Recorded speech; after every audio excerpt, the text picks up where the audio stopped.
que va a ser de la Universidad Provincial de Seiza y de la Fundación Club de Roma, deberán dejarnos, por favor, en el chat su nombre, su apellido, y que sí desean certificado, y deberán cumplir de estas 5 charlas como mínimo la participación en 3.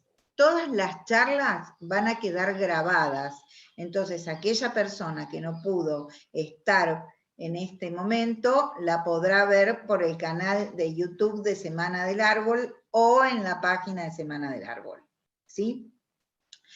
Bueno, hoy vamos a arrancar este ciclo con el ingeniero agrónomo, el señor Eduardo Aene, de la Universidad de Buenos Aires.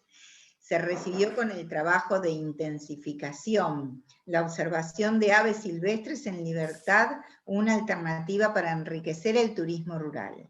Es jefe de trabajos prácticos de ecoturismo en la Tecnicatura de Turismo Rural en la Facultad de Agronomía, Universidad de Buenos Aires. Dicta clases de vegetación nativa en el posgrado de Paisaje Rural, Facultad de Arquitectura de la Universidad de Buenos Aires y en la Universidad de Belgrano. Fue jefe de área del Centro de la Educación Agraria 25 de Mayo del Gobierno de la Provincia de Buenos Aires. Entre 2012 y 2013 fue gerente operativo de la Reserva Ecológica Costanera Sur, dependiente de la Dirección de Espacios Verdes del Ministerio de Ambiente y Espacio Público del Gobierno de la Ciudad Autónoma de Buenos Aires. En 1998 a junio de 2010 se desempeñó como director ejecutivo educativo de Aves Argentinas, la entidad referente a ornitología en el país y representante de BirdLife Internacional. Trabajó durante 11 años en la Administración de Parques Nacionales de 1990 al 2000.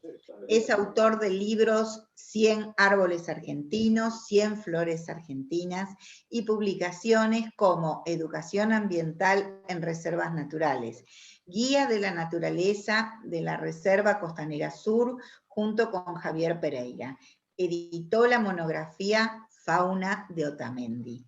Y para nosotros, para todo el equipo de Semana del Árbol, es un gran referente, compañero y amigo. Así que adelante, Eduardo, por favor. Bueno, gracias Eli por todo. Bueno, como siempre estamos medio extraños de estar hablando en una computadora, vamos a tratar de hacerlo lo mejor posible.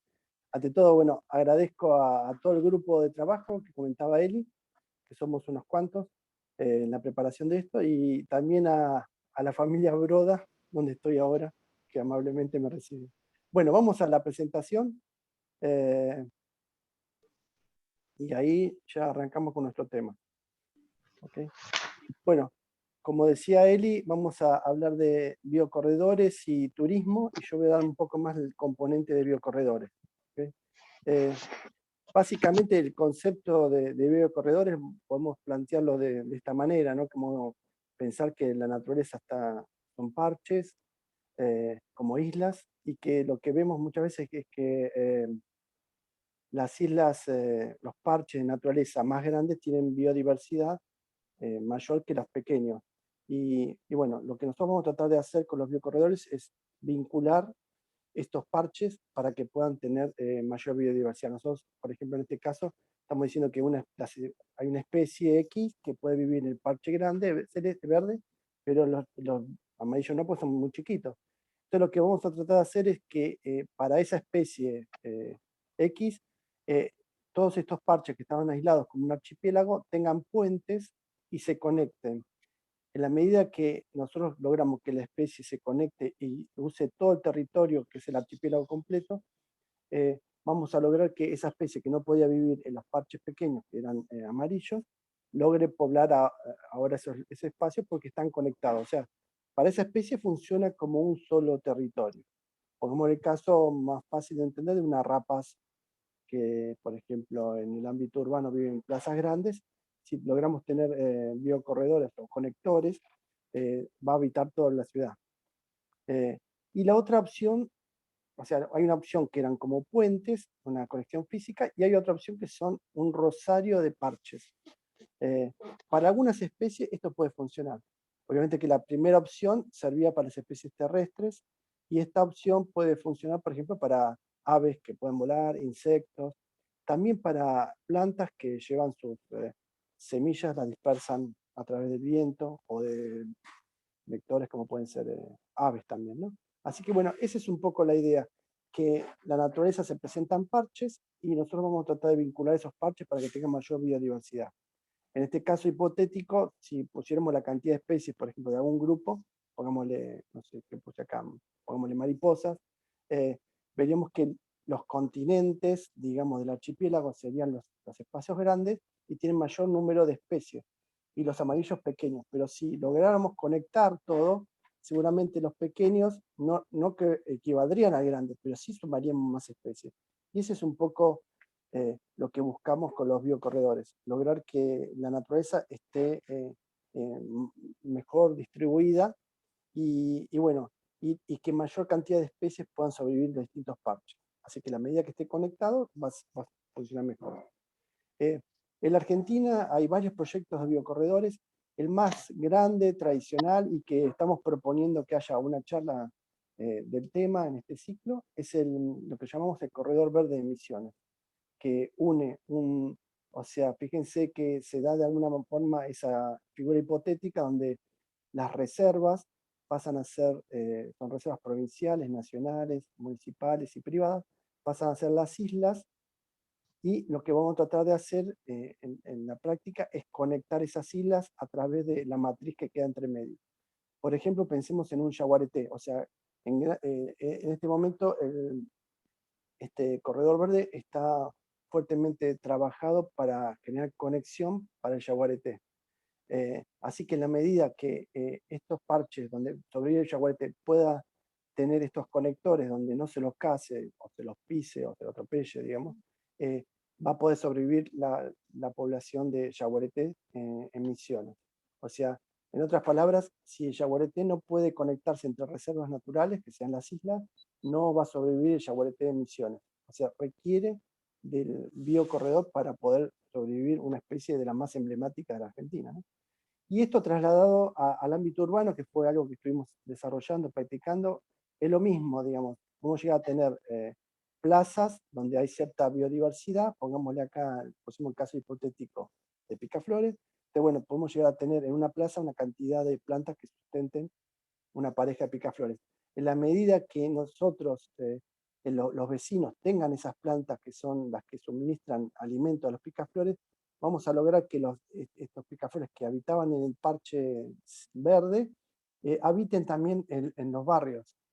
Y podemos llegar a generar biocorredores en la ciudad, tratando de conectar los espacios verdes, que serían como los continentes que hablamos antes, y tratando de darle alimento en lo que sería el mar, a través de islotes directamente, son pequeños, los jardines privados. Lo interesante es que esto es medible, esto está funcionando y en este momento hay varios grupos que están trabajando para desarrollar en Argentina esto en las ciudades con mariposas, picaflores y, por ejemplo, aves frugívoras. Y es totalmente medible. ¿eh? O sea, implicaría que haya más biodiversidad en los barrios. Eso es totalmente, digamos, factible de hacer. Y bueno, y un poco es lo que vamos a decantar en los últimos años que hemos estado trabajando en el tema, un montón de gente, es esto de que es posible armar estos biocorredores, es muy entretenido y creo que nuestra planteo es que los protagonistas son las personas, los ciudadanos comunes, que a veces son los que movilizan a los organismos estatales. Ya que los organismos estatales pueden desarrollar biocorredores, pero muchas veces, por lo menos en las ciudades, los que están empujando esto son los ciudadanos que sin preguntar a nadie ya están armando biocorredores con sus jardines. Eh, y tienen, como todo lo que es naturaleza en la ciudad, tiene un montón de fines importantes. Nosotros vamos a hacer un estudio de caso en la zona de la Ruta 6, que después a lo largo de este ciclo se va a hablar con mayor detalle, Pero bueno, la ruta 6 lo que tiene de uno de los primeros desafíos es que atraviesa lo que llamamos la ecorregión pampeana. Así que yo lo que voy a empezar a hacer en las imágenes que voy a ir acompañando en la presentación es poner especies de plantas, más que nada algunos animales, que pueden vivir asociados a este biocorredor de la ruta 6, que muchas son especies ornamentales, la mayoría diría yo. Fíjense, esta es una planta muy conocida en el campo, le decimos Margarita punzó, y habita perfectamente en el césped si se lo sabe manejar al césped, digamos, permitiendo que florezca, por ejemplo. Entonces los cortes del césped se pueden manejar de manera que tengamos estos jardines naturales en los costados de las rutas. Y bueno, lo que sí nos está pasando en que lugares como el área metropolitana, la ciudad de Buenos Aires, muchas veces tenemos que trabajar en restauración, o sea, reconstituir el paisaje. Si hoy nos fijamos que nos encontramos en las banquinas de la Ruta 6, como estudio de caso, vamos a encontrar que hay un césped indeterminado. Entonces ahí deberíamos trabajar para restaurarlo. Así que bueno, esa es un poco la inquietud, asociar los biocorredores con rutas turísticas, y lo que tenemos que hacer en este caso, por la degradación que se ha hecho de los bordes, las rutas, las banquinas y muchos de los campos que están en la zona, es enriquecer nuevamente con atractivos desde el punto de vista turístico. Por ejemplo, esta especie que se ve acá, hoy está presente en la ruta 6, pero crece espontáneamente. Lo que nosotros buscaríamos es que, por ejemplo, estas especies que son típicas de la Pampa, se diseñen y se mantengan con criterio de jardinería. Hoy están de forma silvestre y a veces no se presenta de una manera atractiva para la gente. Y bueno, y acá vemos algunas de las ideas que tenemos nosotros, o sea, los municipios son los principales interesados en estos biocorredores, pues son los que tienen la población local que va a disfrutar más directamente de ellos. Eh, Después hay muchas posibilidades para que trabajen también provincia y nación, y bueno, como decíamos, los ciudadanos creo que tenemos la iniciativa en este momento.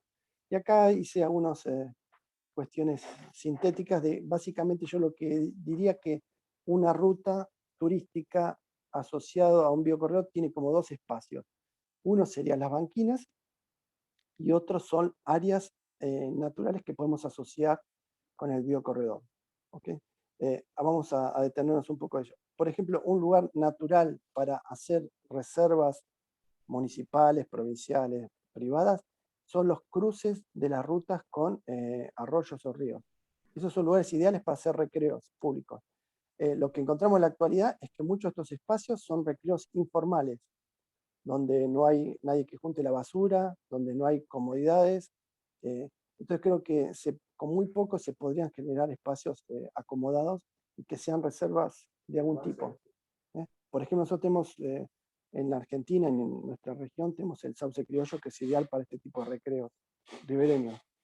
Este es un arroyo que cruza la Panamericana a la altura de la reserva, lo que era la reserva Otamendi, hoy le dicen Parque Nacional Sierra de los Pantanos, pero el espacio que está sobre la ruta corresponde a la administración de la ruta, o sea que tal vez sería una combinación entre el Parque Nacional y la Panamericana, los que administran la Panamericana, los que deberían armar estos parques en estos lugares.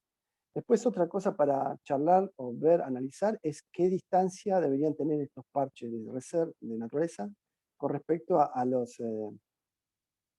la ruta temática, a la ruta turística. Eso tiene que ver tal vez más con el tiempo de acceso, más que a la distancia. Nosotros vamos a mostrar un par de estudios de caso, por ejemplo, la ruta 6 pasa por varios municipios y hay una reserva municipal, que es la que vemos en la foto, se llama Laguna de San Vicente, que está instrumentada, tiene guardaparques, tiene comodidades, tiene un acceso facilitado. Este sería uno de esos sitios que nosotros diríamos con cierta facilidad que se puede incorporar en una ruta turística y biocorredor. Sería como una isla de ese archipiélago que planteamos. Después tenemos otro municipio donde pasa Ruta 6, es Cañuelas, donde tenemos otra reserva municipal que es muy interesante porque alberga lo que es una muestra del pastizal pampeano, que es una de las ecorregiones, bueno, típicas de este lugar, y son las que tienen menor representación en áreas protegidas a nivel argentino. Entonces, bueno, ese tipo de áreas que están un poco más distantes, tenemos que analizar en qué medida podemos asociarla con la ruta. Está más lejos y tiene una parte de camino de tierra.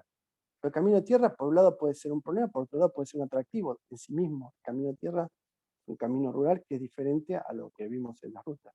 Así que, bueno, la reserva se llama Natural Guardia del Juncal. Es como un tesoro que está en Cañuelas. Y habría que ponerla en valor porque en este momento está, digamos, está como borrada del mapa. Así que es uno de los temas que nos preocupa. Y bueno, ese es lo que quería dejar acá planteado, es qué hacemos con esos espacios, como sería la Guardia del Juncal, que existen por ley, pero no están instrumentados. Y la verdad, tenemos que hacer algo porque es uno de esos tesoros comunitarios. Y después lo otro sería el otro espacio que yo decía eran las banquinas. El tema de las banquinas es que con frecuencia no está trabajado con profesionales y solamente se corta el pasto. Así que encontramos situaciones de baja calidad, diríamos nosotros. Fíjense, esto es la ruta 6. Este es uno de los mejores lugares que encontramos donde por lo menos hay algo de vegetación nativa, pero es simplemente corte de pasto. No hay ningún trabajo. Estos espacios pueden ser trabajados por paisajistas, jardineros, gente que trabaja en temas de espacios verdes. En este momento está, digamos, por lo que uno ve en el lugar, no hay ninguna profesión que esté atendiendo estos espacios. O sea, por eso son de tan baja calidad, cuando podrían estar llenas de las flores que estuvimos mostrando antes. Este sería un ejemplo. Estas son flores del pastizal pampeano, aves típicas del pastizal pampeano, como la lechucita, las vizcacheras. Todo esto no está presente porque no hay un trabajo profesional. O sea, creo que lo que decíamos al principio, restaurar, implica eso, mejorar, enriquecer. Y la verdad que es una tarea fabulosa. Nos estamos perdiendo un montón de cosas.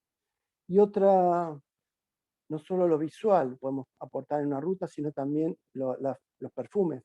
Capaz que especies como el aromito, que tienen un periodo del año que tiene una floración masiva, tal vez no podamos, tal vez la gente pase con el auto rápidamente, no necesite bajar, pero es seguro que va a disfrutar de la fragancia del aromito sin haberse detenido.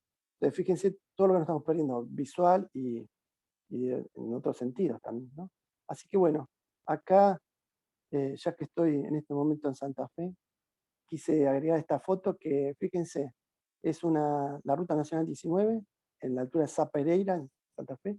Fíjense, estamos disfrutando, casi valorando que una autopista como esta tiene el aporte de haber puesto una hilera de cortaderas. O sea, algo tan simple como esto no se ve habitualmente en muchas de las autopistas, que en el caso que estamos hablando es una de las especies típicas de La Pampa, y con muy poco, digámoslo así, porque está ubicado en un lugar bajo, o sea que tiene buena supervivencia, se pueden hacer enriquecimientos de este tipo, y es un poco lo que vamos a apuntar.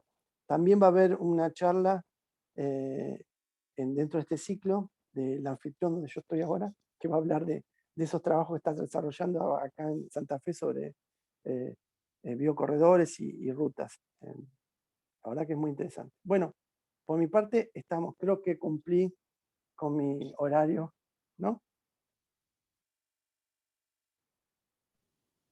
Muy Sí, puntual, Eduardo.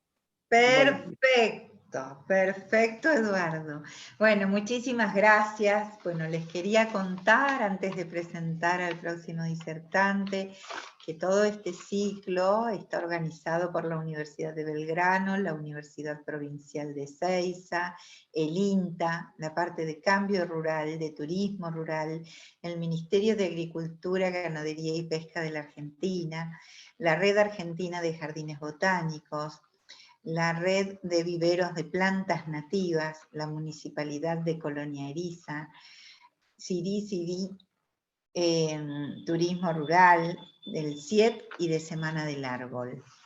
Bueno, ahora vamos a pasar al próximo disertante, que es Andrés Siperovich. Andrés, ¿estás por ahí que no te veo?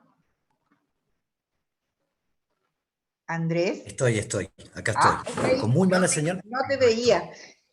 Bueno, Andrés es licenciado en Hotelería y Turismo de la Universidad Nacional de Quilmes, especialista en recreación y tiempo libre, planeamiento turístico y turismo sostenible. Director de Desarrollo Turístico, Subsecretaría de Turismo de la Provincia de Buenos Aires. Exdirector de Turismo y Sustentabilidad en Howard, Argentina. Especializado en planificación estratégica, se ha desempeñado como director de turismo de San Antonio de Areco, provincia de Buenos Aires. Coordinador de grupos de cambio rural INTA. Consultor para el desarrollo de emprendimientos hoteleros y turísticos en distintos lugares de la Argentina. Integrante de la dirección de la Red Argentina de Destinos Turísticos Inteligentes. Docente adjunto a cargo de las cátedras de Introducción a la Hospitalidad, Turismo Sustentable y Taller 2, Proyecto Final, Tesis de Grado, Política y Planificación Turística, Universidad Argentina de la Empresa.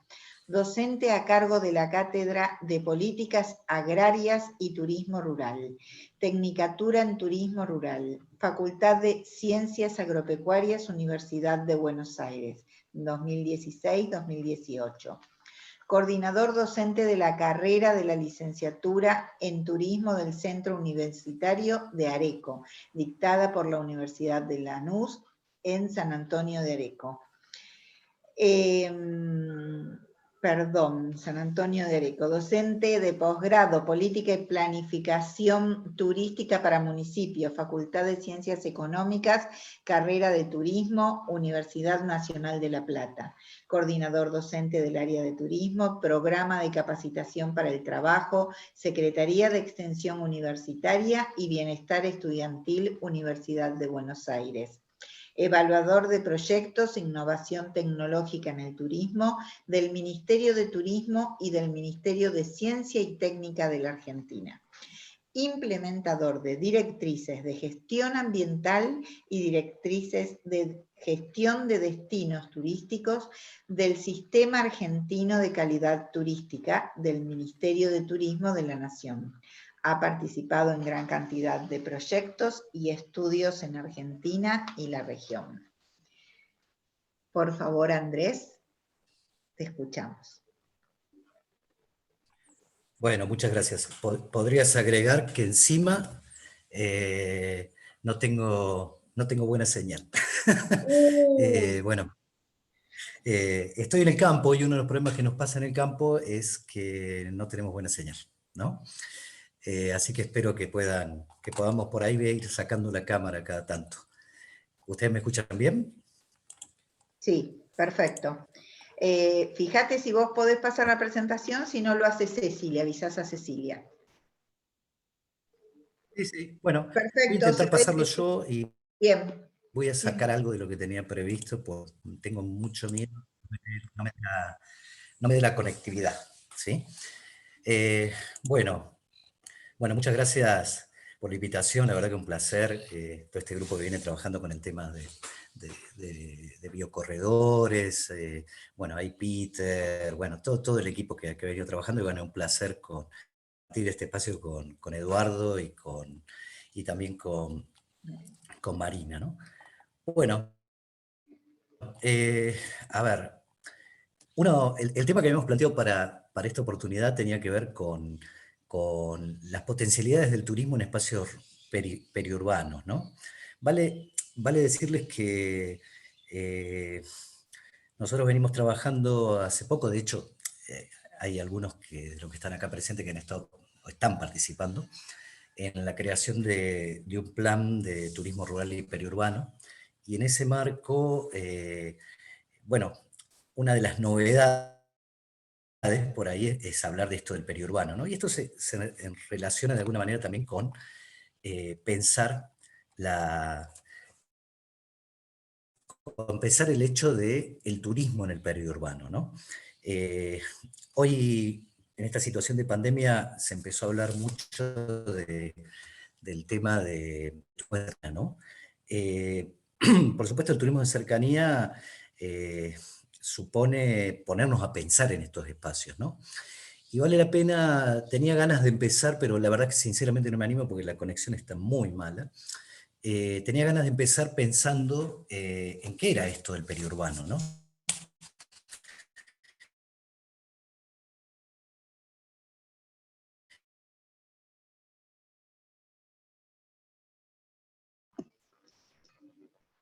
¿Está congelado?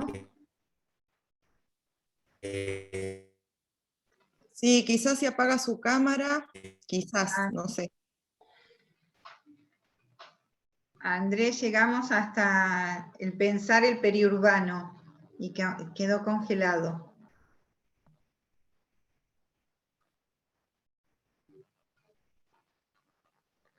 Andrés, ¿nos escuchás?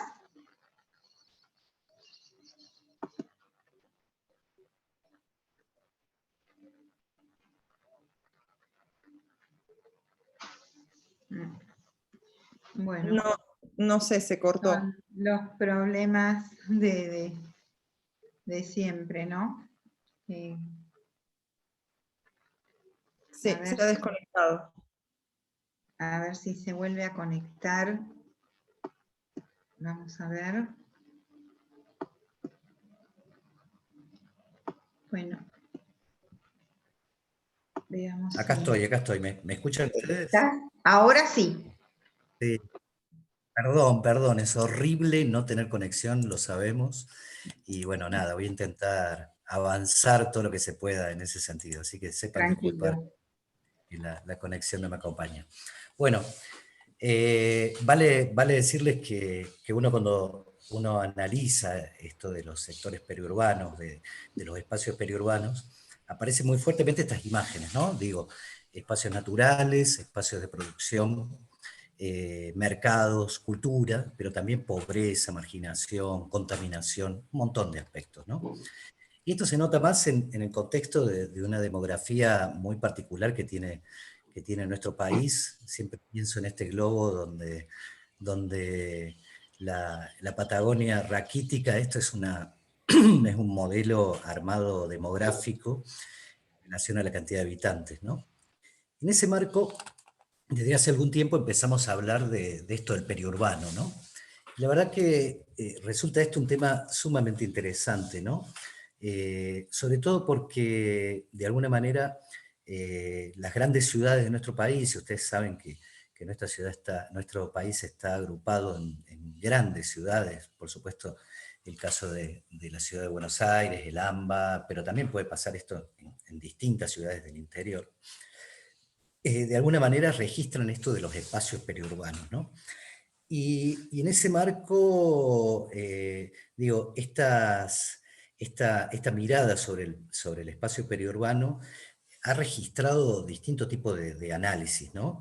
Digo, por un lado, una existencia muy ligado a espacios de límites, de bordes, ¿por qué no?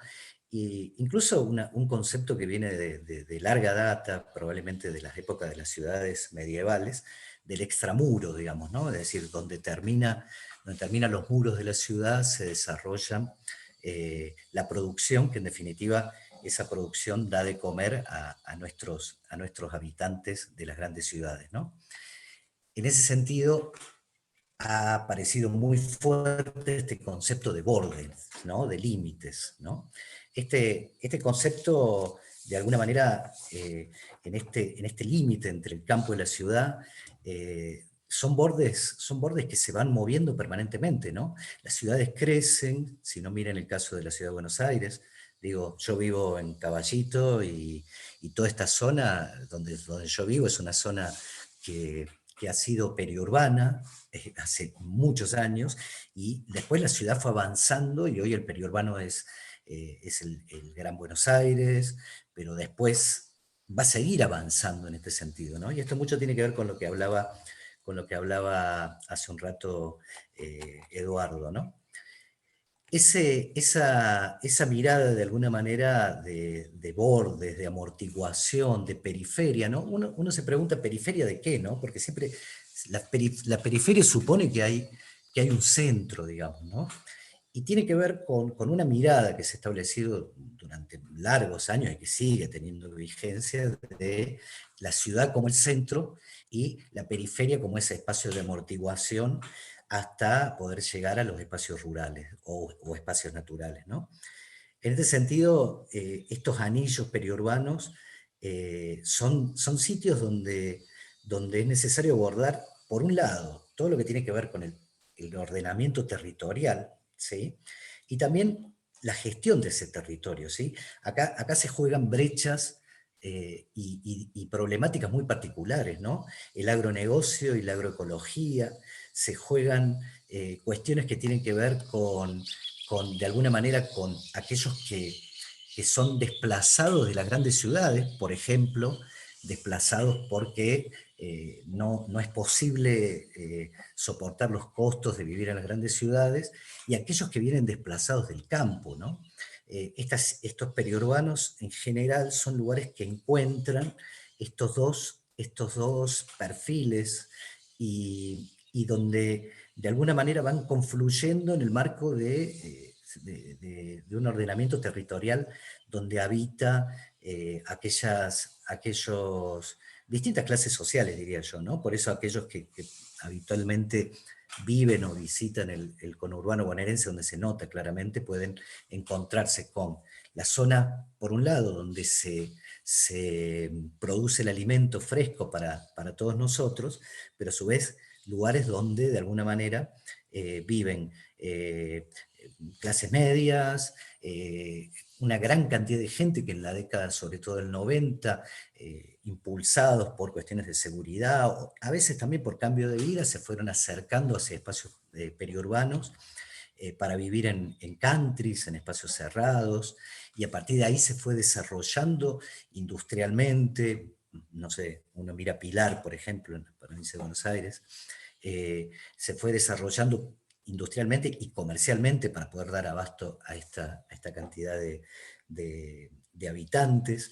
Es decir, estos sectores que de alguna manera se fueron transformando bajo el influjo de distintos desplazados de las grandes ciudades, por decisión propia o no, que a su vez han sido desde siempre los espacios de producción de alimentos para las grandes ciudades, sobre todo la agricultura familiar.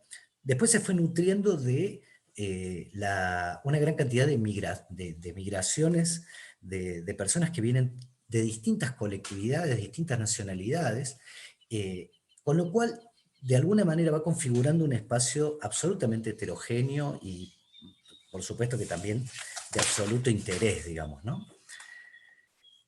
En el marco de ese espacio de periferia se generan multiplicidad de problemáticas, ¿no? Problemáticas ambientales, muchas problemáticas ambientales, porque obviamente el crecimiento demográfico lleva a una escasa o muy poca planificación ambiental, problemáticas de choques culturales, ¿sí? de choques de clase también en muchos casos, múltiples asimetrías económicas, ¿sí? La problemática del uso del suelo, ¿sí? La grande problemática del uso del suelo, en muchos casos la falta de planificación de ese espacio de uso del suelo, por supuesto la accesibilidad, la conectividad, el acceso a la oferta cultural, la problemática intrínseca a la producción de los agroalimentos, ¿no? Y en ese marco yo agregaría lo que me está pasando ahora, ¿no? La falta de conectividad y la falta de acceso también a las nuevas tecnologías en muchos casos, ¿no? Fíjense, este es un mapa de las áreas verdes existentes en el Gran Buenos Aires, ¿no? Por localidad. Fíjense que es interesante, ¿no? No puedo acceder al chat ahora con ustedes, pero hace un tiempo me preguntaba, trabajando en esto del plan de turismo rural, nos preguntábamos dónde había mayor cantidad de población rural en la provincia de Buenos Aires, ¿no? Y entonces buscamos cuáles eran los partidos que tenían mayor cantidad de habitantes en espacios rurales, ¿no? Y de alguna manera, una de las cosas que nos sucedió es que nos encontramos con que, en términos de hogares rurales, los dos partidos que tienen mayor cantidad de hogares rurales en la provincia de Buenos Aires, aunque no lo crean, son La Plata y Tigre, ¿sí? Digo porque en general nos pasa con este ejercicio de que la mayor parte piensa en otros lugares más del interior de la provincia, ¿no? Bueno, en el marco este se da otra problemática que para mí resulta muy importante, ¿no? Que es esta lucha entre, o esta dicotomía a veces entre el campo y la ciudad, ¿no? Fíjense que en esta visión que tanto conocemos nosotros, esta visión centrada en lo demográfico, de caracterizar el campo por la cantidad de habitantes por kilómetro cuadrado, y no la visión que se desarrolló en los últimos años, más relacionada con, de alguna manera, con lo que se llamó la nueva ruralidad, el concepto, digamos, de que el campo tiene no solo una cantidad de habitantes por kilómetro cuadrado, sino que posee formas de vida, características culturales, idiosincrasia, que le dan un marco de identidad propio. En este marco de esta grieta campo-ciudad, en el medio de eso se mete una cuña que tiene que ver con los espacios periurbanos, ¿no? Bueno, ustedes dirán, bueno, ¿y por qué analizamos todo esto? Bueno, la verdad es que, por ejemplo, el conurbano bonaerense tiene una superficie de 2.480 kilómetros cuadrados, el 1% de la superficie total argentina, pero viven en ese lugar 9 millones de habitantes, ¿sí? Casi 10 millones de habitantes, ¿no? Con lo cual lo transforma en un espacio muy importante para el desarrollo de distintos tipos de actividades, entre ellas la nuestra, el turismo, pero a su vez un espacio de gran complejidad, ¿no? Para todos nosotros, ¿no? Está ahí un mapa de la producción fruto-hortícola en la provincia en el Gran Buenos Aires, y hay otro del área de la cuenca Matanza-Riachuelo, ¿no? Bueno, vamos llegando un poco a lo nuestro, ¿no? Porque una de las cosas que nos preguntamos, aquellos que dedicamos al turismo, es, bueno, ¿qué pasa con el turismo en estos espacios, no? Y hace poco, cuando empezamos a trabajar esto del turismo periurbano, me acuerdo que apareció fuertemente la problemática, que es muy habitual que nos encontremos en esto, con la vieja definición del turismo, ¿no? Probablemente muchos de los que están acá, que vienen del turismo, habrán aprendido estas definiciones arcaicas para mi gusto, de la Organización Mundial de Turismo. Hay turismo cuando implica el desplazamiento de personas, etcétera, etcétera. Y incluso incluyen algunas cosas como que implica una pernoctación en un lugar diferente, estas cosas. Y este molde, digamos, de que aquellas actividades que se desarrollan anteriores a 24 horas ya no son turismo. Bueno, vale decir que esto no es así. De hecho, cualquiera de nosotros sabe que en los lugares a los cuales nos trasladamos por periodos que son inferiores a las 24 horas, desarrollamos gran cantidad de actividades turísticas, ¿no? En ese sentido, nos cabe la de romper el molde, digamos, ¿no? Nos cabe la de pensar que cuando hablamos hoy por hoy de turismo de cercanía, estamos hablando de una gran actividad con grandes fortalezas para desarrollar, y esa cercanía en muchos casos involucra los espacios periurbanos, ¿sí? Y cuando hablamos de turismo, algunos dicen, bueno, pero los espacios periurbanos no tienen alojamiento, por ende no deberían entrar como actividad turística, cosa que yo no estoy de acuerdo, pero a su vez los espacios periurbanos sí tienen también oferta de alojamiento. Vale decirles que, no sé, uno piensa en gran cantidad de lugares del Gran Buenos Aires donde los chicos van con sus escuelas a pernoctar, hay gente que va a espacios de reservas, donde también pernocta en muchos casos, hay hotelería, hay cabañas, hay un montón de formas de hotelería, ¿no? En ese sentido es que yo creo necesario poder romper un poco los moldes y ampliar nuestro horizonte en términos de este turismo de proximidad. Pero en este espacio periurbano empiezan a aparecer distintas problemáticas. Digo, por un lado es un espacio que se nutre de grandes potencialidades en términos de naturaleza, ¿no? Estas fotos son del delta del Paraná, algunas en segunda sección, otra en primera sección, o sea, San Fernando y Tigre. Probablemente gran parte de nosotros las reconocemos, pero también sabemos que en estos espacios se juegan otras cosas, se juegan cuestiones como esta, ¿no? Esta es la desembocadura del Reconquista en el Luján, la contaminación que hay en esos lugares, y yo me acuerdo, cuando me puse a armar esto me vino a la memoria algo que nos pasó en este sentido a mí me pasó trabajando con grupos de cambio rural en el Delta del Paraná, ¿no? Ahí en ese grupo de cambio rural, donde había gran cantidad de emprendedores que se dedican a la actividad turística, muchos de ellos participaban en la Asamblea Ambiental del Delta, ¿no? Y una discusión que tuvimos muchísimo tiempo fue, y se las traslado porque la verdad que es una discusión compleja, que es, ¿qué hacemos con la contaminación? Nosotros mostramos un delta así,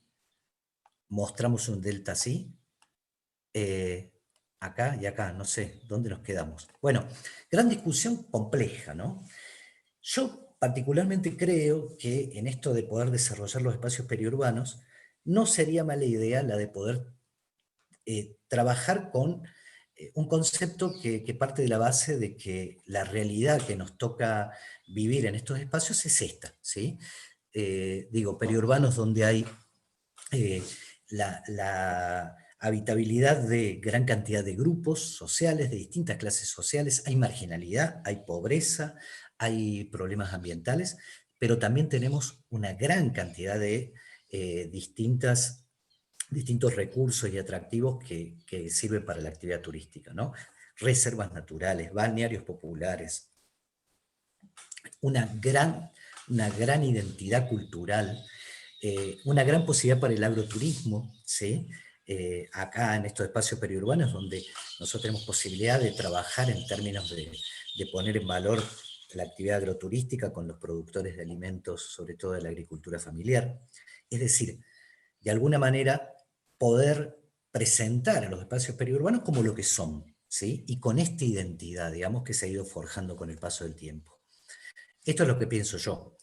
Ahora, hay una gran cantidad de ofertas, bueno, ahí está, veía una colega de Los Robles, ahí aprovechamos a difundir a Los Robles, hay una gran cantidad de posibilidades que se abren en términos de actividad turística, ¿no? Hay el Parque Los Robles de Moreno, un caso muy interesante donde se está desarrollando aparte fuertemente a partir de senderos, centro de interpretación, hay un plan muy interesante para hacer. El del centro es una propuesta muy nuevita, el Mercado del Paraná, pero fíjense cómo de alguna manera quería tomar el caso de estos dos ejemplos, pero en particular el Mercado del Paraná de Escobar, porque me acuerdo con la gente de turismo de Escobar que discutíamos dos cosas que son interesantes. Por un lado, el Mercado del Paraná pretende ser un espacio para poder presentar la producción que relacionada con el Paraná, ¿no? El Delta, ¿sí? Casi la puerta de entrada a la Reserva de Biosfera. Y ahí me acuerdo que ellos decían, nosotros la producción que podemos mostrar es de la comunidad boliviana que tiene gran fortaleza en ese lugar, pero no tenemos demasiado para mostrar de la producción del isleño. Y el isleño en muchos casos también es de origen boliviano. Bueno, esa es la identidad del delta, esa es la identidad de la zona, y esa es la identidad del periurbano, digamos, ¿sí? Y está fenómeno que esto fuera así. Ahora, también quiero mostrarles cómo a partir de la actividad turística nosotros podemos desarrollar, ¿sí? Y lograr también resolver algunas cuestiones muy fuertes que tienen que ver con estas desigualdades que habitan en estos espacios periurbanos, ¿no? El Parque Los Robles, de alguna manera, es un lugar magnífico, con gran naturaleza para poder aprovechar y con grandes potencialidades, pero nos cuesta mucho la seguridad también, ¿no? Porque bueno, es una particularidad de estos espacios. Digo, el Mercado del Paraná tenía la particularidad que tiene 14 kilómetros entre el centro de Escobar y donde está ubicado el mercado en el puerto. Bueno, a partir de la creación del puerto, del mercado, se desarrolla la posibilidad de asfaltar, ahora en breve se va a empezar, a faltar ese camino. Es como el huevo o la gallina, digamos, pero me parece que lo central ahí que tenemos que tener en cuenta es el hecho de que la actividad turística puede colaborar al desarrollo local y al beneficio de la comunidad local, ¿no? Bueno, en ese sentido, nuestro gran esfuerzo debería ir orientado a transformar todas estas propuestas que poseen los espacios periurbanos, que hoy han entrado en juego también a partir de esta situación de pandemia con esto del turismo de cercanía, en productos turísticos. Y esto supone un esfuerzo grande por trabajar en pos de este desarrollo. Ya voy terminando. Las posibilidades son múltiples, ¿sí? Y hay múltiples experiencias que se vienen desarrollando, ¿no? Rescato acá algunas, ¿no? La gente de la Universidad de La Plata que viene trabajando en los senderos turísticos relacionados con la producción del periurbano platense, la gran cantidad de esfuerzos que se hacen en términos de poner en valor los parques periurbanos, todos estos espacios naturales, que los hay y muchos en el perímetro de las grandes ciudades. Esto se lo robé un poquito a Eduardo, pero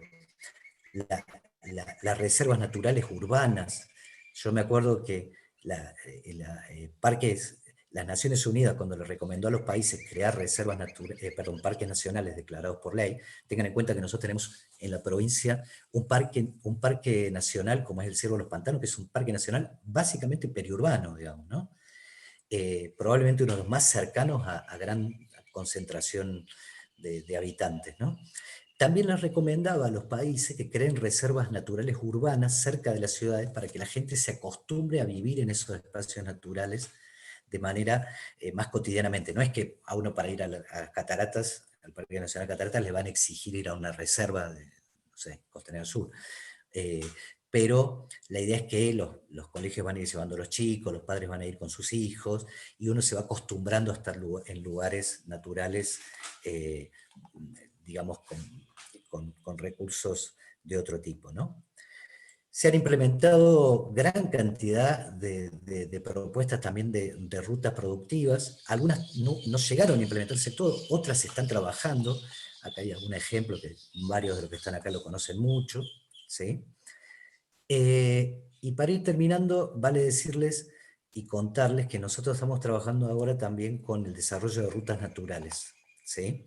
Dentro de estas rutas naturales estamos trabajando también en la idea de recuperar lo que son los eventos naturales. Existen gran cantidad de eventos naturales, en general en los espacios periurbanos. Esta es la fiesta de la mariposa bandera argentina en Punta Indio, pero que también se encuentra presente en otros lugares. Pero son eventos naturales que hay una gran cantidad de gente que busca, ¿sí?, participar de esos eventos naturales. No sé, la floración del ceibo, determinadas aves migratorias que en una época del año van a determinados lugares. Bueno, se trata de un calendario, por así decirlo, de eventos naturales para poner a disposición del público y que la gente pueda participar, ¿sí? Esto como un ejemplo, hay múltiples ejemplos más que se pueden tomar, ¿no? Bueno, perdón. Otra cuestión que para mí es muy importante y tiene que ver con el tema del acceso al río. Nosotros tenemos tremendos problemas de acceso al río en los espacios periurbanos, balnearios contaminados y en muchos casos la imposibilidad de acceder, ¿sí? Entonces, una gran posibilidad desde nuestro punto de vista tiene que ver con poder acceder a estos espacios, poder acceder al uso de vías navegables, poder acceder a la posibilidad de contar con espacios que sean valederos y que tengan infraestructura también para poder hacer uso del agua, ¿no? Este es un proyecto que es del puerto de Ingeniero White en Bahía Blanca, el que está a la derecha, con centro de observación de aves, en un lugar magnífico como es la ría de Bahía Blanca, donde está el puerto. También todo lo que tiene que ver con lo cultural, este es un proyecto que empezó la UNDAV trabajando en Isla Maciel, ¿sí?, que después se fue desarrollando solo, como debe ser, y de esto tendríamos que tener muchísimos más porque la provincia y en particular los espacios periurbanos tienen gran bagaje cultural para ser aprovechado por la actividad turística. Y quería detenerme para finalizar en 2 puntos. Hoy algo tan caro a nuestra historia y a nuestra vida ha sido el tren, ¿no?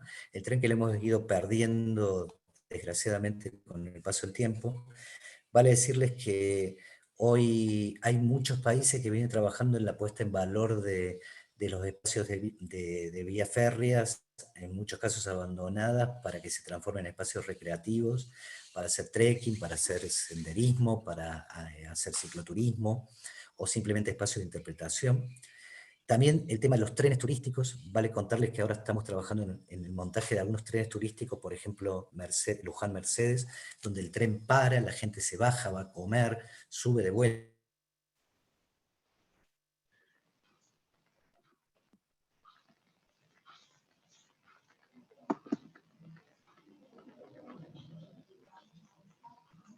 Se cayó. Se nos perdió. Perdimos a Andrés. Bueno, menos mal que dijo que ya... Andrés, ¿nos escuchás vos? Me parece que no, que lo hemos perdido. Todavía está ahí, pero... Pero me parece que... Sí, se le cortó el audio a él. Bueno. Estaba ya sobre el final, sí, pero bueno. Bueno. Bueno, para no demorarlos, entonces, Andrés, te agradecemos muchísimo. Ojalá puedas, si llegás a conectarte nuevamente, nos avisás así, aunque sea, después podemos hacer el saludo. Más que interesante. Bueno, les continúo contando de que, bueno, hay mucha gente que está pidiendo certificado. Por favor, a quienes pidieron certificado, ya saben, dejan nombre, apellido, un mail y solamente la palabra presente, con eso ya sabemos que desean el certificado. De acá a todas las reuniones de los viernes que dure este ciclo. Me parece que ingresó Andrés de vuelta. Andrés, ¿estás ahí? Ingresó. Sí, pero no sé si está... Me he pasado el teléfono, pero sinceramente okay. No sé hasta dónde llegó mi presentación. No, llegamos hasta lo último que vos comentaste, de que, bueno, que ya era lo último, lo que estaban haciendo con los trenes. Ah, bien. Bueno, sepan disculpar, la verdad que he hecho máximo esfuerzo. Estamos medio pasados de tiempo, Andrés. Simplemente me quedo acá por preguntas. Ah, bueno. Bueno. Eso es lo que quería decir. Entonces, muchísimas gracias, Andrés. Bueno, vamos a seguir entonces. Ahora le vamos a dar la palabra a Marina Guastavino, egresada de la carrera de Ciencias Antropológicas, orientación en Arqueología de la Facultad de Filosofía y Letras de la Universidad de Buenos Aires.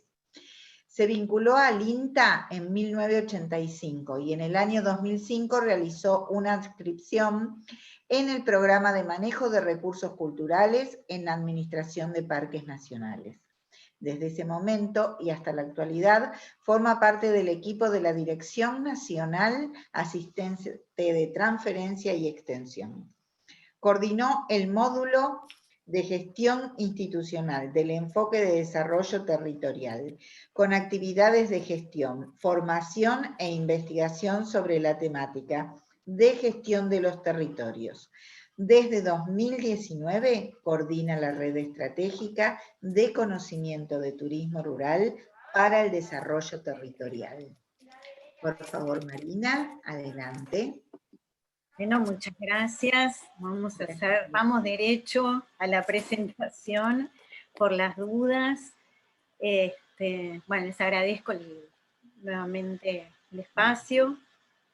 Súper interesante las charlas anteriores. Vamos conectando un montón de trabajos y de miradas y de estrategias, ¿no? A ver, tengo que compartir pantalla.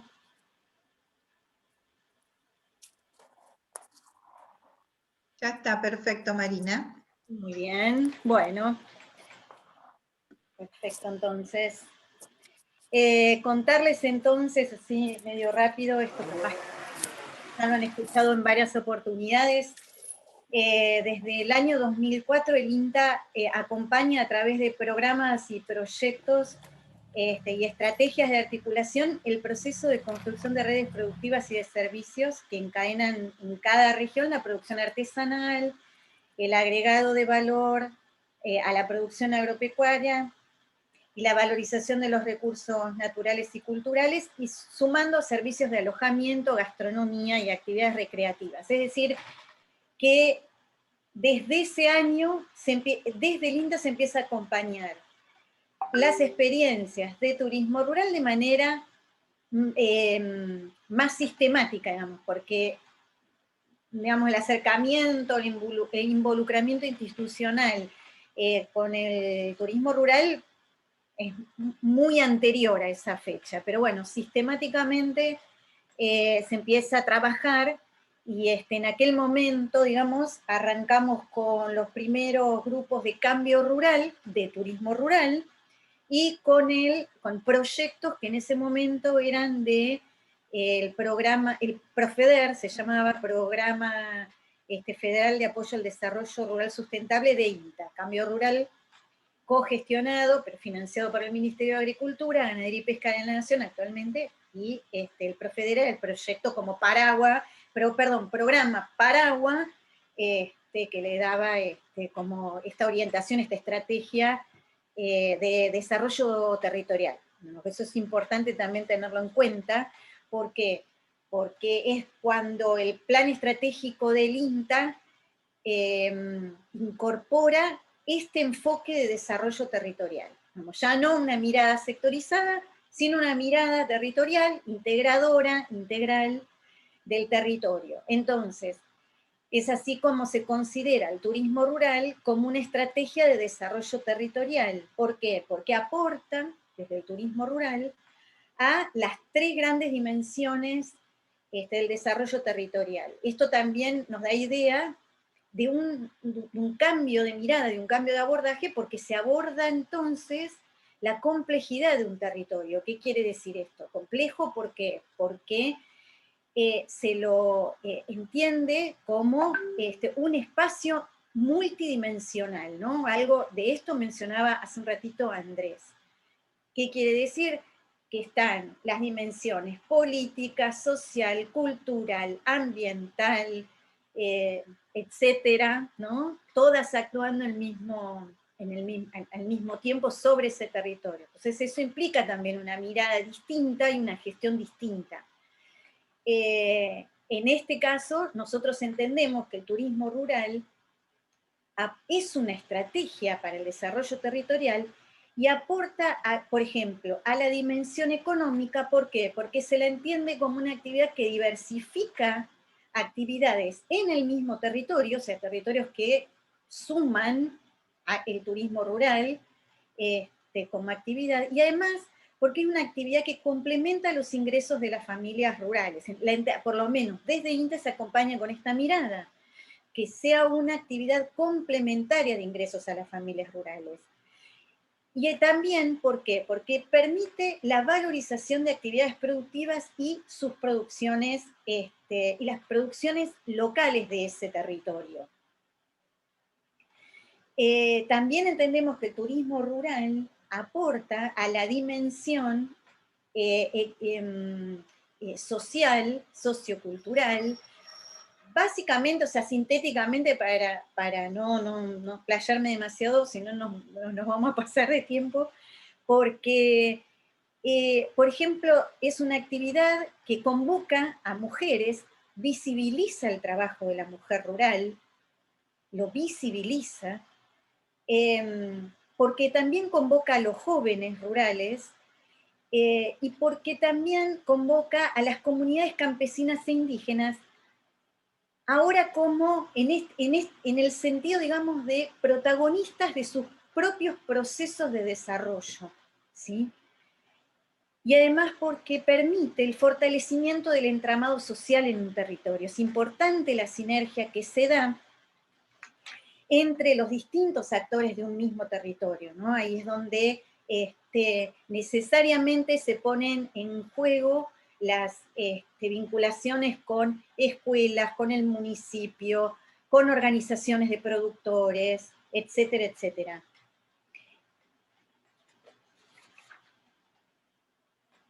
Ay, me pasé. También entendemos al turismo rural como estrategia que aporta a la dimensión ambiental,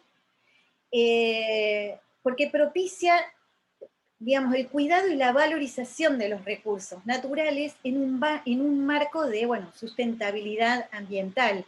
O sea, hay actividades, hay experiencias de turismo rural que, por ejemplo, como puede ser, o sea, por poner un caso nomás, como puede ser experiencias de los encierros de vicuñas, que es una actividad que está, digamos, que se lleva adelante en un marco de sustentabilidad ambiental y que el objetivo es conservar una especie que, como por ejemplo la vicuña, que ha estado hasta hace muy poco tiempo, digamos, protegida porque estaba en peligro de extinción, pero después también lo que nos permite, como en otras experiencias, ya sea, como por ejemplo, bueno, ahí está la foto de las palmeras Yatay,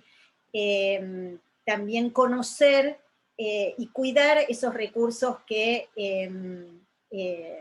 digamos, que son autóctonos y, bueno, propios de un determinado territorio, ¿no? El eje, acá lo importante es que a través del turismo rural lo que hacemos es revalorizar el patrimonio rural, es decir, todos los aspectos que hacen a las formas de vida del medio rural y que sus habitantes asocian con la ruralidad. Es decir, prácticas, sujetos, lugares, paisajes, expresiones materiales e inmateriales, culturales, naturales, muebles e inmuebles. Y lo que es importante del patrimonio rural es que para hacer una estrategia, para ser el eje de una estrategia de desarrollo, ese patrimonio debe ser conocido, valorado y apropiado por la población. Es decir, que, digamos, de la única manera que puedan surgir acciones que dinamizan el desarrollo territorial en base a esto, es que tiene que ser un patrimonio en que, que sus habitantes lo reconozcan, se lo apropien y definan cuáles son esos factores que identifican a ese territorio, digamos, esa comunidad. Digamos, hago esta aclaración porque hemos visto a lo largo de todo este tiempo que muchas veces hay ideas muy interesantes respecto a cómo revalorizar el patrimonio, pero vienen desde afuera, y entonces lamentablemente son acciones que no tienen sostenibilidad en el tiempo. Nada menos que con cuestiones tan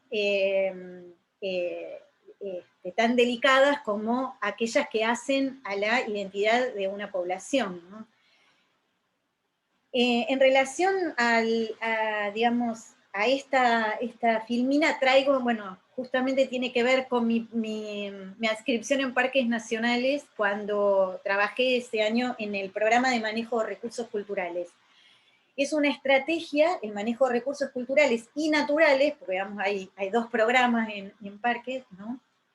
Y tiene que ver con el cuidado, o sea, cómo cuidamos ese patrimonio rural, y me pareció interesante traerlo y vincularlo con lo que hacemos, en la labor que hacemos desde INTA, quizás sin darnos cuenta, y poder como conceptualizarlo y englobarlo en esta estrategia, ¿no? El manejo de recursos culturales y naturales como como acciones para cuidar ese patrimonio rural, y que está basado en 3 líneas de acción que son interdependientes, por supuesto, pero bueno, como para ordenar, las líneas de acción tienen que ver con conocer, sería qué tenemos, cuánto tenemos, cómo lo cuidamos, cuánto lo cuidamos,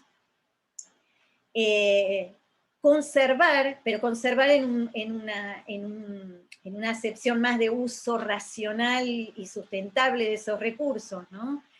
¿Qué hacemos para cuidarlo? ¿Cómo lo vamos a cuidar ese patrimonio, esos recursos? Y la otra línea de acción que tiene que ver con poner en valor, difundir ese patrimonio rural, y acá es donde yo veía como que me parece que el turismo rural es donde engancha perfecto como esta estrategia para revalorizar ese patrimonio rural y difundirlo. ¿Por qué? Porque difundirlo en términos de darlo a conocer, que se conozca, que se aprenda, que sea aprendido por parte no solo de la propia comunidad, sino de aquellos que participan de experiencias de turismo rural, que visitan experiencias de turismo rural.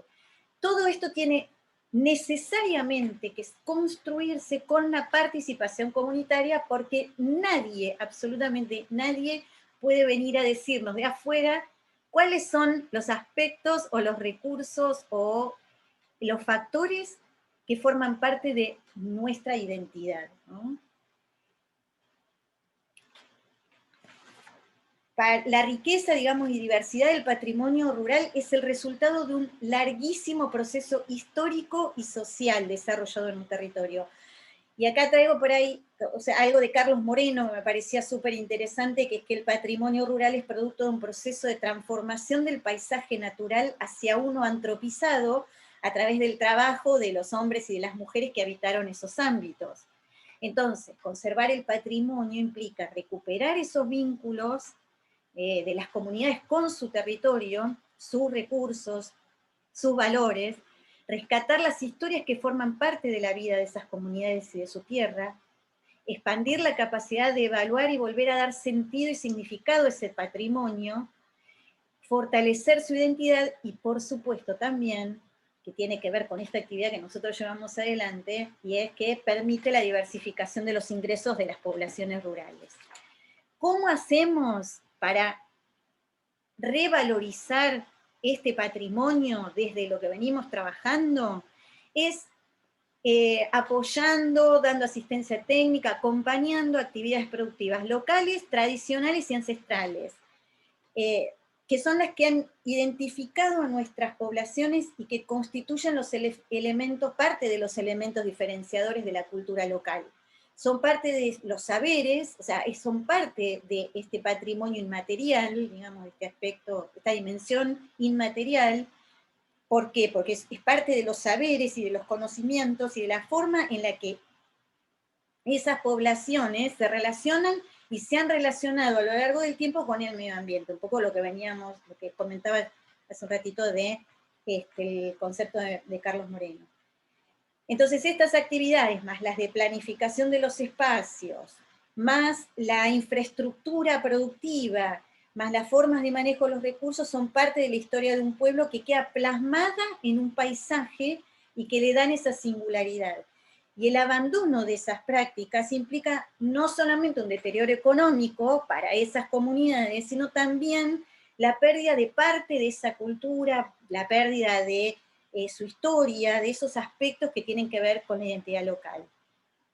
Esto digo pensando en cuestiones cuando se fuerzan procesos, ¿no? O sea, siempre hablando desde ese lugar, porque la identidad también, algo que no dije antes, es dinámica.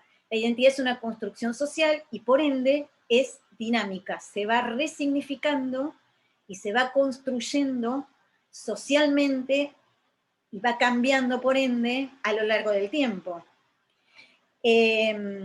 También parte de esto, como parte, digamos, de la revalorización de esos territorios, está el acompañamiento a las producciones locales, digamos, artesanales, podrían ser la revalorización de las cocinas y los alimentos regionales, pero también los consideramos como elementos que son identificatorios de la cultura de un pueblo y de su saber hacer. Son aquellos productos que están relacionados con el ámbito doméstico, las artesanías, pensemos en las artesanías, ¿no? La cocina, el abrigo, el mobiliario, los utensilios, etc.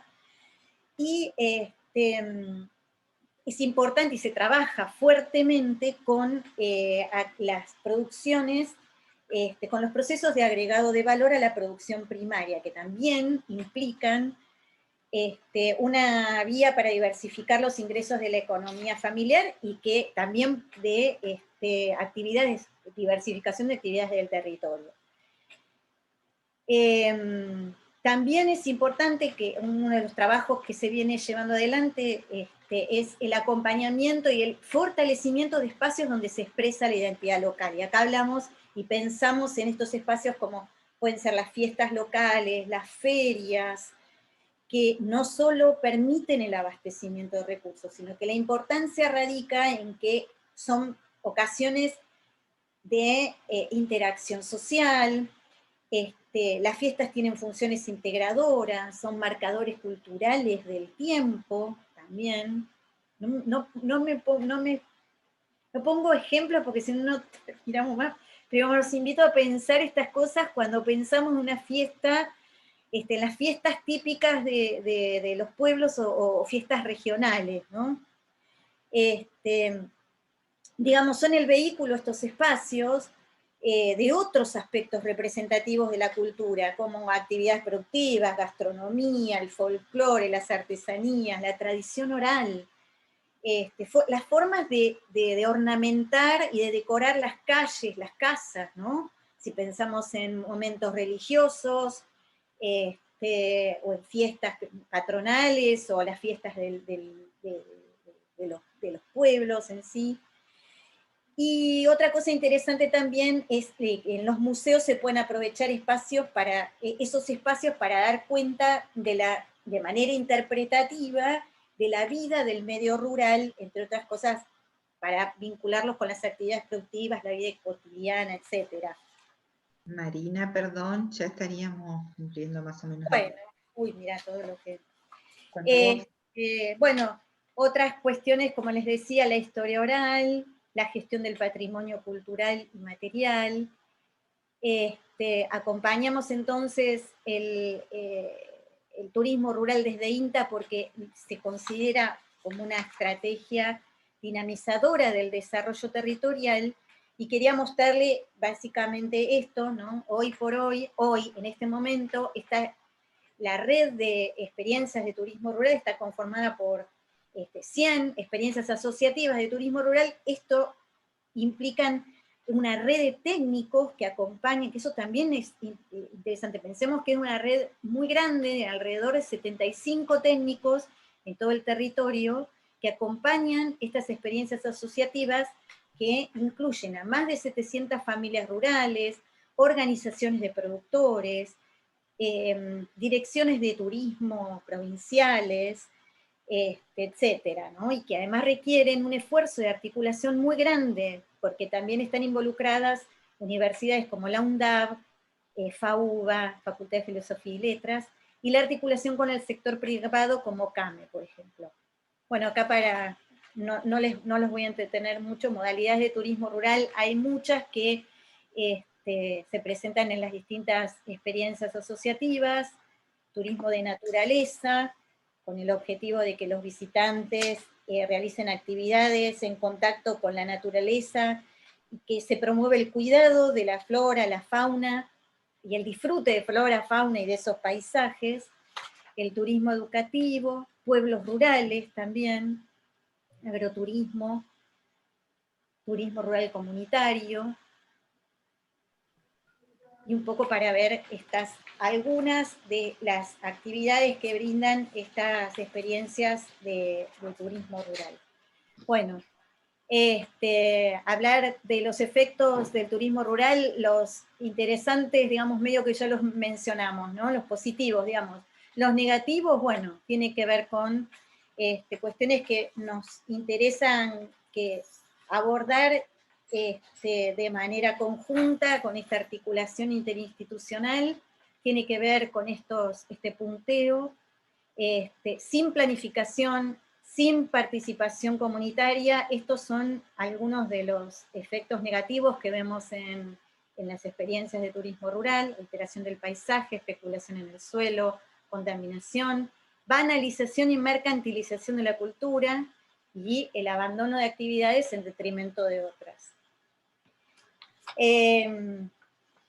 Lo interesante de los efectos positivos que vimos, que hicimos un relevamiento el año pasado con instancias de la pandemia, se destacó claramente que hay una revalorización del turismo rural, pensando en que la posibilidad de alejarse de los centros densamente poblados, y digamos, la oportunidad para reposicionar el turismo local, provincial, con énfasis en lo paisajístico y en las actividades amigables con el ambiente, digamos, ¿no? Bueno, digamos, lo interesante de esto es que son desafíos que evidencian la necesidad de articulación entre los actores claves para generar políticas públicas para el sector. y pensemos, bueno, me parece interesante este espacio, lo digo de vuelta, para poder pensar juntos en actividades conjuntas, que hay mucho para hacer. Así que, bueno, les agradezco mucho el espacio. Muchísimas gracias a vos, Marina. Muchas gracias, súper interesante. Nos hiciste recorrer unos lugares divinos. La verdad que después de un año de estar todos encerrados, realmente hemos hecho una recorrida con vos. Bueno, les comento que más que preguntas tenemos algunos comentarios. Andrés, por ejemplo, ¿hay alguna página donde se puede encontrar los distintos eventos naturales que se están desarrollando? Si está Andrés por ahí. Sí, acá estoy. Okay. Bueno, les cuento que a nivel nacional se ha creado, el Ministerio de Turismo y Deporte ha creado la Dirección Nacional de Turismo Naturaleza, que la verdad que es algo que hacía falta hace mucho tiempo. Y en ese marco se está trabajando en lo que se llama la Ruta Natural. Nosotros desde la provincia estamos trabajando también en ello, y dentro de eso se está diseñando ese calendario de eventos naturales. Se supone que todas las provincias están trabajando en poder integrar los eventos naturales, ¿no? Así que, bueno, seguramente en breve esto va a estar al alcance, ¿no? En el caso de la provincia de Buenos Aires también en breve va a estar, y es nuestra intención la de poder ponerlo en valor como producto turístico. Perfecto. Dicen, me parece importante, dice Silvia, contar con un lugar de información regional o provincial de las aguas que se pueden utilizar para recreación humana, no solo deportiva. En definitiva, saber qué calidad de pureza o contaminación tiene el lugar donde uno desea bañarse, si es apta. Esto creo que favorecería el turismo.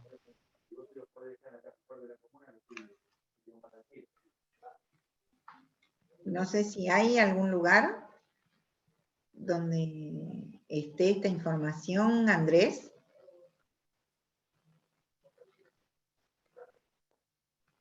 Se ha caído Andrés nuevamente. Bueno, seguimos en Gualeguaychú. Hubo mucho interés por parte de los turistas en conocer la contaminación de la pastera, Botnia, instalada en la localidad vecina de Fraiventos.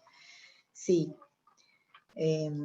Lástima que, bueno, Andrés no esté, pero me parece que sí, es un tema súper importante, ¿no? Que se debería Está conocer. Andrés igual, él está. ¿No? Está Andrés, sí. Pero no escucha o no tiene salida su micrófono, una de dos. Y Marina, cuando vos estabas comentando las cosas, dicen, ¿podemos hablar de la construcción del saber ambiental? Marina. Ah. Sí.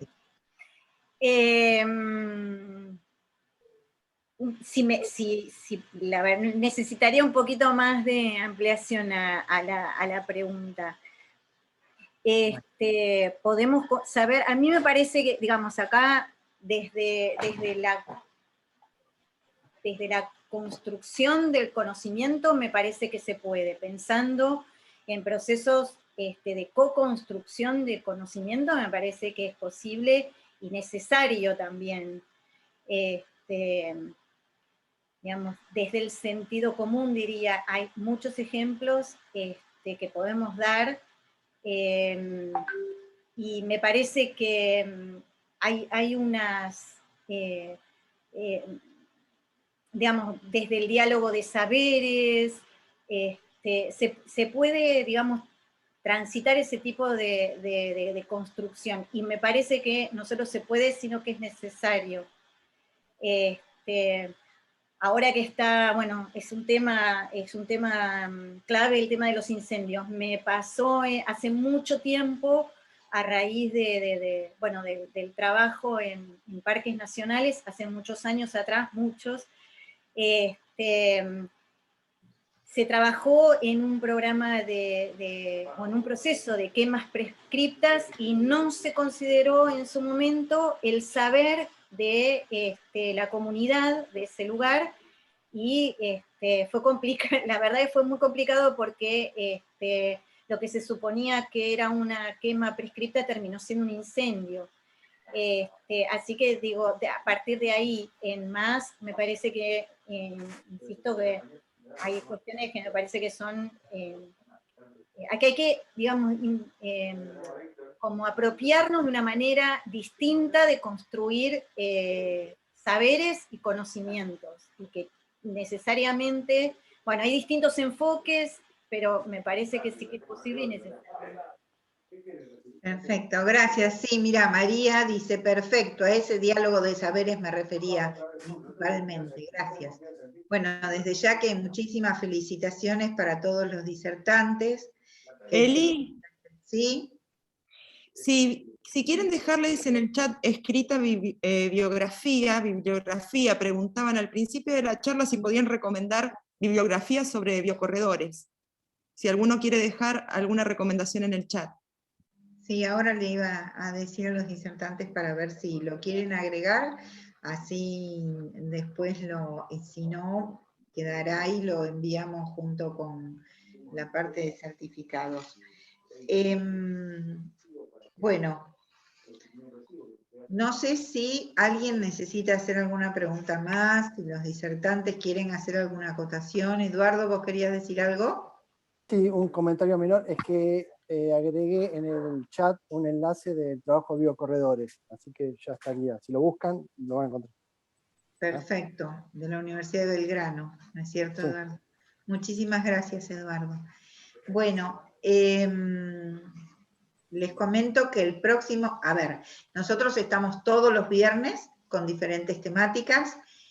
Esta temática, biocorredores y turismo de cercanía, va a estar siempre los viernes, los segundos viernes de cada mes.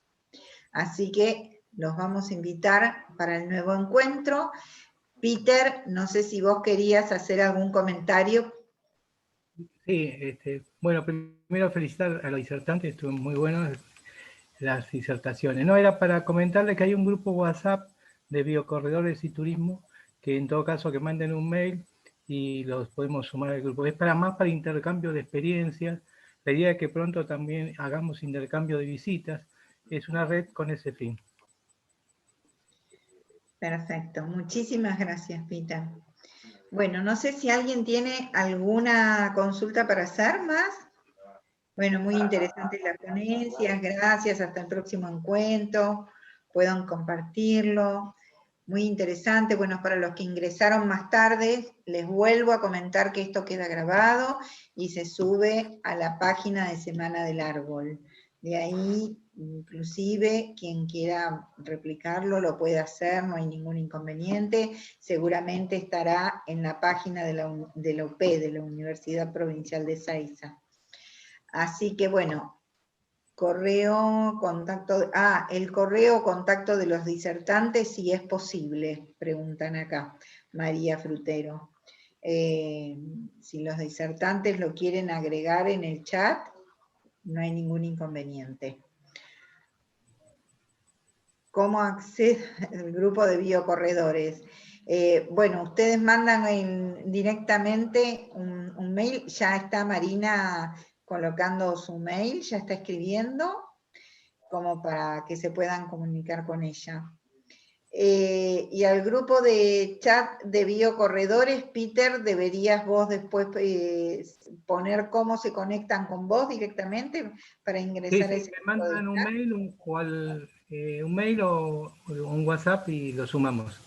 Bueno, perfecto. No hay ningún problema.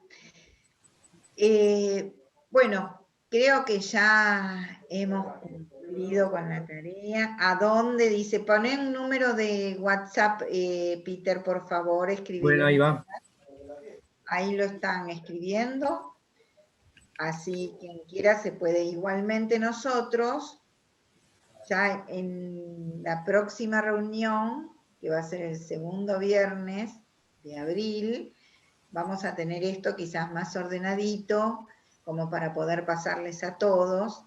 Y recuerden que cada vez que ingresen, sobre todo los que piden certificado, nombre, apellido, mail y solo la palabra presente. Con eso ya sabemos que necesitan el certificado. ¿Sí? Bueno, muchísimas gracias a todos. Gracias a Eduardo, Marina, Andrés por las disertaciones fantásticas. Gracias Pablo, Graciela, Leonardo, Néstor, mil gracias a todos. Marcela, que siempre acompaña, Andrea Tacaz de Gualeguaychú, mil gracias. Bueno, Peter, Silvia de Córdoba, ¿cómo estás Silvia? Bueno, Cecilia Camacho, bueno, gente que nos acompaña todos los viernes a nosotros y que hoy se ha sumado mucha gente más. Así que un abrazo muy grande para todos. Vamos a sacar la foto, momento. Peter, ¿cómo? ¿Has sacado fotos hoy vos, que sos el señor fotografía? Yo les cuento, Peter es el No saco con el celular, pero si alguno sabe hacer captura de pantalla sería mejor. No, hasta ahí no llegué yo. Esa materia no la rendí. Disculpame, si querés te hago los print de pantalla. Sonrían, Dale. por favor, sonrían que se una foto. Ya está. Muy bien, perfecto. Bueno, les agradezco muchísimo a todos y nos encontramos nosotros el próximo viernes y Biocorredores el 2 de abril. ¿Sí? Hasta luego. Gracias a todos. Hasta luego. Muchas gracias. Próxima.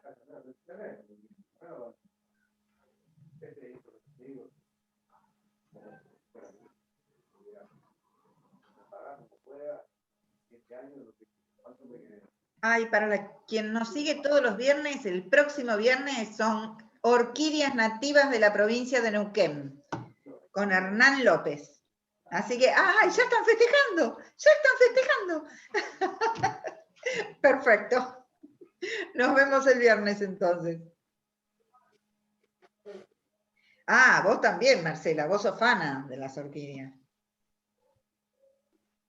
Y con un amigo tuyo, ¿viste?